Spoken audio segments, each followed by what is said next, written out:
Ils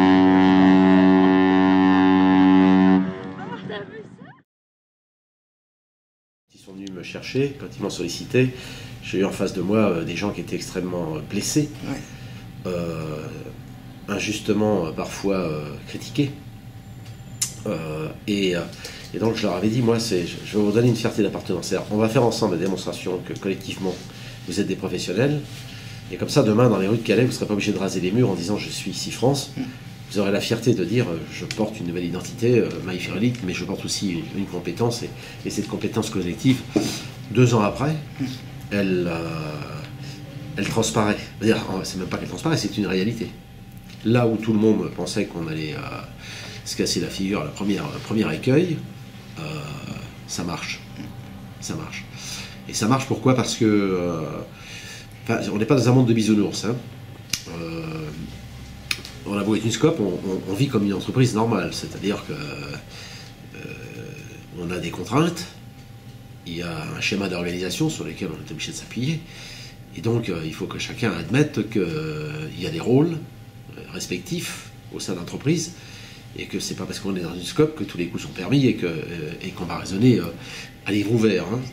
On est dans un environnement stratégique où nos concurrents n'ont qu'une ambition, c'est de nous tuer.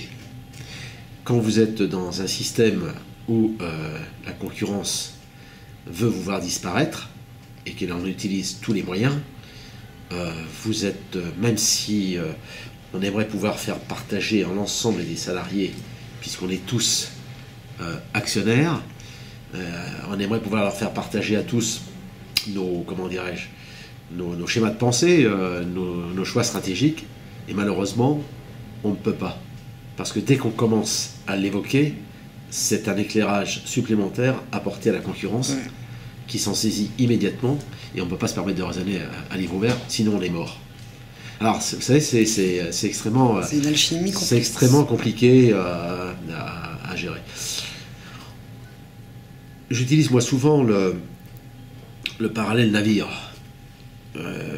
Moi-même, quand je suis à bord, j'ai beau être le président du directoire, directeur général, tout ce que vous voulez, quand je suis à bord, il y a un commandant. Et celui qui a l'autorité à bord, c'est le commandant. Moi, je ne peux lui apporter rien. Je n'ai pas la compétence pour mettre le navire à quai, je n'ai pas la compétence pour le faire naviguer. S'il y avait, comment dirais-je, un sinistre, que le commandant devait envisager, je ne sais pas quoi, l'évacuation, je ne lui serais aucune assistance, je serais simplement un passager supplémentaire à traiter. Et donc, ce que je leur explique, c'est que, vous voyez, moi, j'ai beau être directeur général, mais quand je suis à bord, je suis bien obligé de me ranger sur l'autorité du commandant, parce que c'est lui qui a la compétence pour mener à bien ce qu'on appelle l'expédition maritime. Donc, accepter la réciproque, quand on est dans la gestion de l'entreprise, là par contre c'est mon domaine de compétence, et que vous soyez commandant, matelot, vous n'avez pas non plus la compétence pour pouvoir vous substituer à la mienne, aussi longtemps que j'en fais la démonstration, comme le commandant quotidiennement, et voilà un peu comment les choses sont faites. Néanmoins, ils ont des données en main quand même, qu'ils n'avaient pas avant. Enfin, ce qu'il faut comprendre, c'est, enfin il y a plusieurs choses.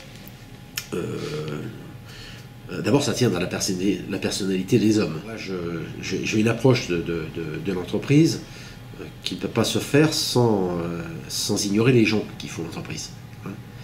Je ne suis pas, moi, catalogué nulle part politiquement. Je n'ai pas, j'ai comme tout citoyen une opinion, mais j'ai surtout une responsabilité qui est celle d'un chef d'entreprise. Sauf que une entreprise ne se fait pas contre ses propres salariés. Comme on est dans un univers où à la fois les salariés sont actionnaires, on est tous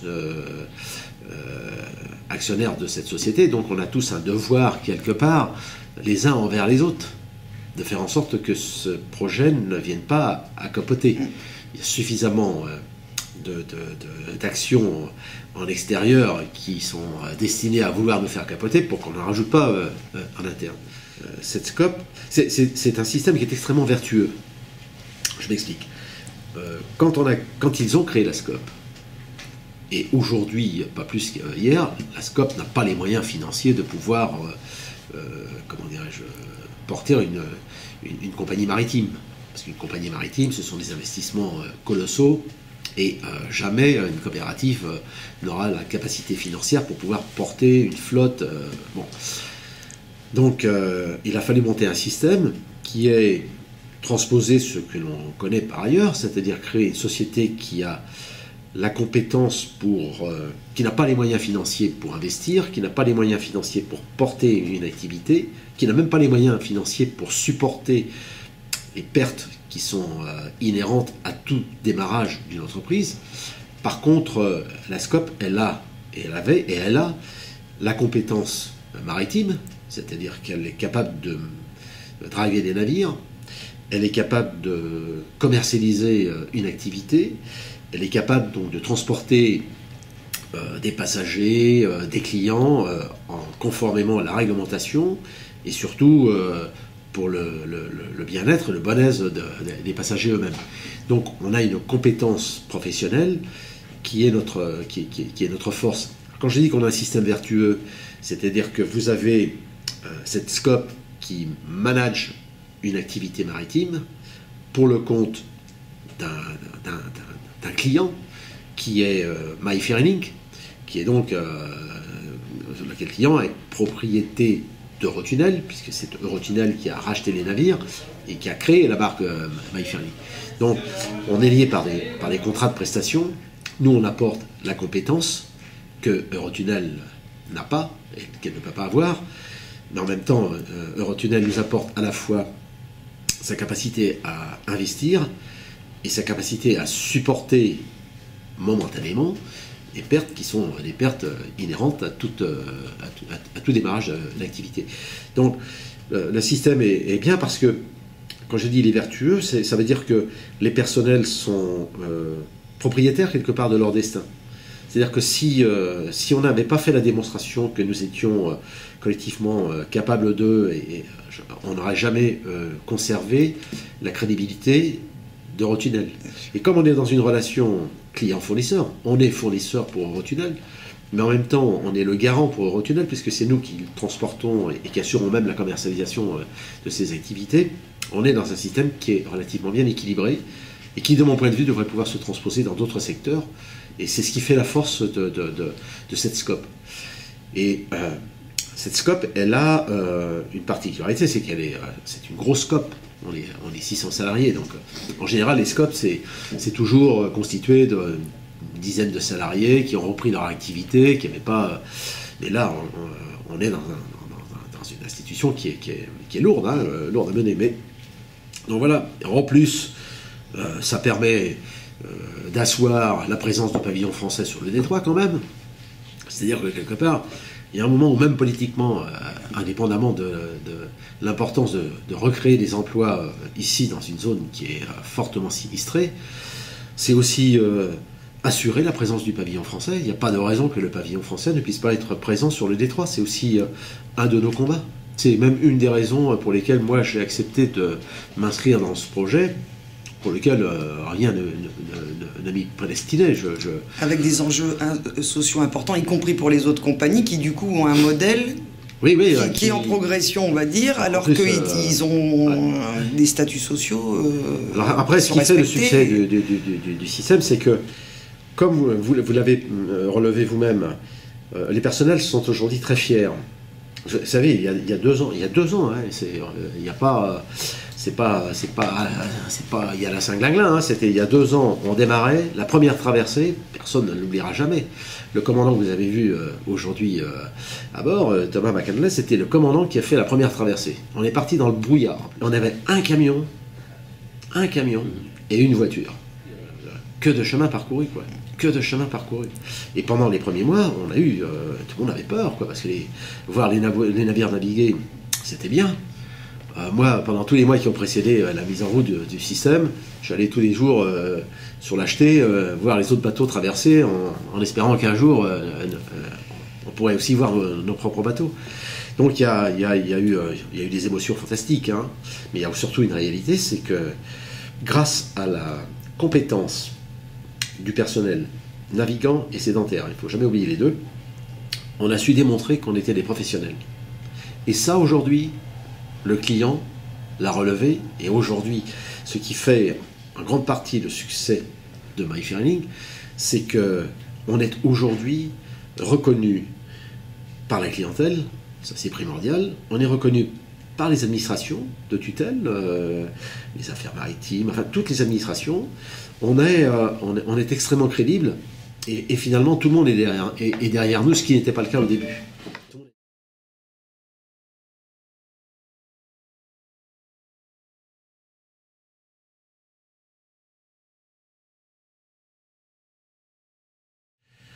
Enfin, depuis le départ, on est face à un enjeu stratégique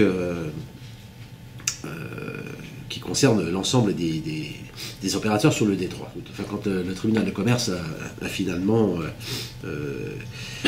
comment dirais-je, liquidé SeaFrance,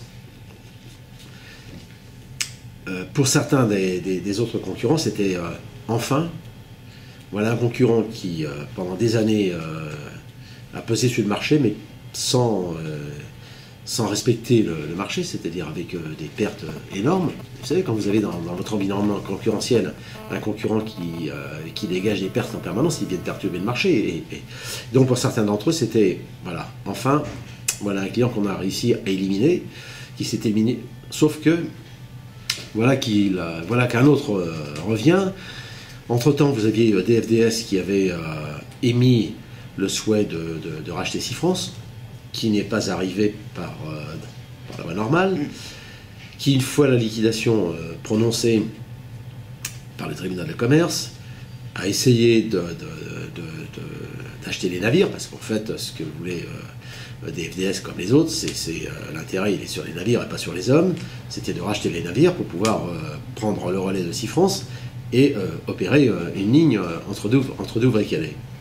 Il y a eu une procédure qui a été ouverte par le tribunal de commerce de Paris, une procédure ouverte à tout le monde. Et il y a eu des opérateurs maritimes qui avaient émis l'idée de faire une offre. Certains se sont retirés et d'autres ont maintenu une offre. Et donc il y a eu en fait 3 dossiers de remis au tribunal de commerce de Paris. Un par Stena, pour l'acquisition d'un navire.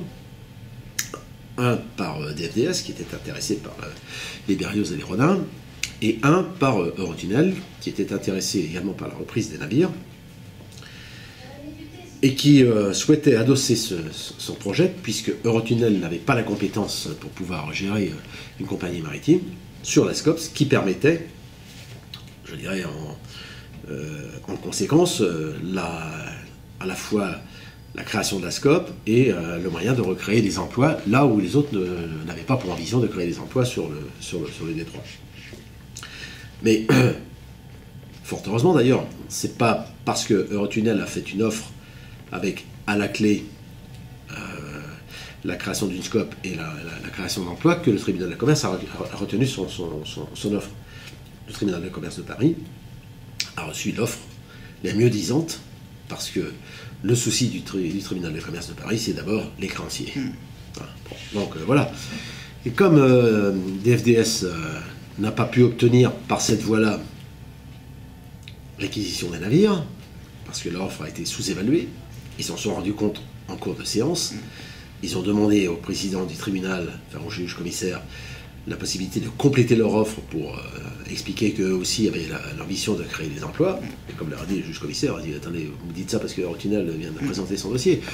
Donc je jugerai sur pièce votre dossier. » Donc ils ont essayé une première fois, ils n'y sont pas arrivés. Ils ont essayé une deuxième fois par une autre voie, ils n'y arrivent pas. Mais à chaque fois, c'était de leur faute. Hein.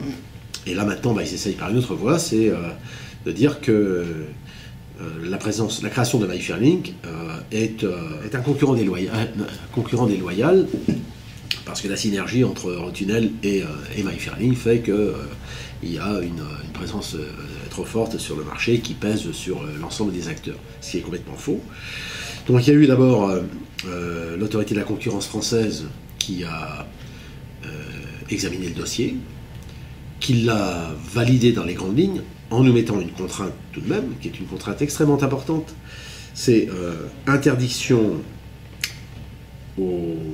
à MyFairlink, donc à toute l'équipe commerciale de MyFairlink, d'échanger avec l'équipe commerciale d'Eurotunnel, Donc l'interdiction d'échanger des informations, l'interdiction même de pouvoir éventuellement proposer des offres combinées qui auraient pu être extrêmement intéressantes pour la clientèle elle-même. Donc on est on est véritablement deux concurrents qui n'avons aucune possibilité d'échanger. Donc ça c'est quelque chose qui est scrupuleusement respecté, qui est un des premiers handicaps d'ailleurs sur le projet lui-même. Et puis ensuite après, il y a donc l'autorité de la concurrence britannique qui elle considère que le projet MyFairlink finalement ça n'est que la fusion, le rachat et la fusion de ce qui était Cifrance précédemment. Et on a beau essayer de démontrer à cette autorité que Eurotunnel n'a fait que l'acquisition des navires, que la SCOP a été créée, mais il n'y a pas une reprise de la totalité des ex-salariés de Cifrance, que l'équipe de direction, et pas simplement le directoire, l'équipe de direction dans son intégralité n'occupait pas les fonctions qui étaient celles qu'ils occupent aujourd'hui. Que le siège, il y avait du temps de Cifrance un siège à Paris, qu'il y avait 80 personnes au siège, que tous ces gens-là ont disparu. Donc vous voyez, et puis surtout, le fonds de commerce était vide. Et la preuve, c'est que quand on a redémarré, on a redémarré avec un camion, 10 camions, on faisait 1 millier de camions sur un mois. Et 13 millions d'euros de trésorerie, je crois. Oui, on avait. Voilà, donc vous voyez, donc, alors c'est ce qu'on a essayé de démontrer. On a gagné en première instance. Et on est reparti pour un deuxième tour et on espère convaincre en appel le tribunal pour de la bonne foi des arguments que l'on défend. Mais malheureusement, il y a effectivement un risque à la clé, c'est que